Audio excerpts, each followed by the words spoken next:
Ang katunayan, meron talagang mga kaanib sa iglesia dahil sa hanap buhay, natuluyang nahiwalay na eh.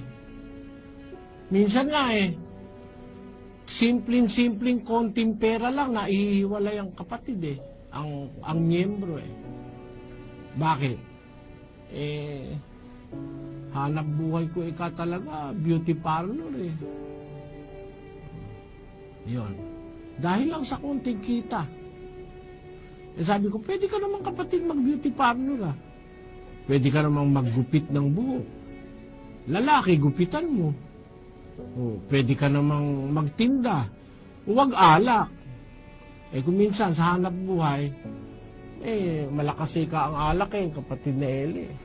Natitisod yung kapitbahay mo dahil titinda ka ng alak, kaanib ka sa iglesia ng Diyos.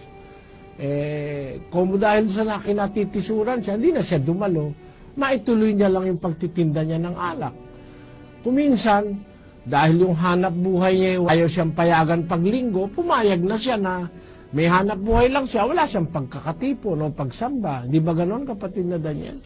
Opo, kapatid na Eli. Kung minsan po nangyayari yon doon sa mga hindi makapanindigan na dahil po doon sa kanilang trabaho, hindi nila ma-give up yung kanilang trabaho, hindi na baling hindi sila nakakadalo, hindi na baling hindi sila nakakasunod dun sa utos ng Diyos, na kuminsan ay nagre-require yung kanilang trabaho na ang gagawin nila ay mga bagay na labag sa aral ng Diyos, hindi na baling gawin nila yon, basta't wag lang silang mawala ng hanap buhay. Nagiging dahilan po tuloy ng kanilang pagkahiwalay, kapatid na Eli.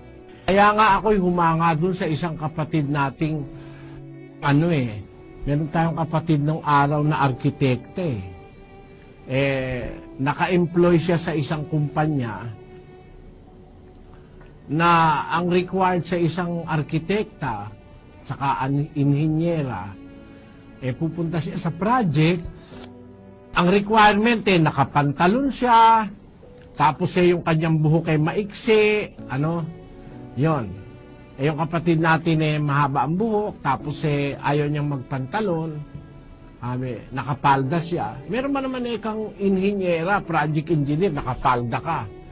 Sabi raw nung, pagka hindi ka susunod sa patakaran, paalisin ka namin. Sabi nung kapatid, bakit? Kayo lang ba ang Kayo lang ba ang kumpanya? Yung kapatid smarty kahit na nakapalda siya, meron naman siyang suot sa loob na parang yung proteksyon, kahit na umakyat siya sa building, magagawa niya. Meron ding isang kapatid na maestra sa isang universidad, ang gusto raw putulin ng buhok. Sabi, bakit? Nakapusot naman ng buhok ko, anong problema nyo? Sabi ganun ng kapatid. I do not want. Sabi, kung gusto nyo, tanggalin nyo ako, magaling na maestra. Sabi nung directress, biyaan mo na ikasya. Mababawasan tayo ng magaling na maestra. O yun nakakapanindigan sa, ano naman ang pakialam nila kung mahaba buhok mo, maestra ka? Ano pakialam nila ron? May kaugnayan ba yun? Yung iba naman sabi po kasi ng directress namin, paputol ko yung buhok ko ang sinunod mo yung directress, hindi si Kristo. Dahil lang sa hanap buhay na kaunti. Ano nga kung magutom ka, makasunod ka sa Diyos. Kesa naman marami kang pera, ang sinusunod mo, demonyo. Biro nyo yun, mga kapatid. It's a matter of choice. Not only a matter of choice, but it's a matter of choice with faith.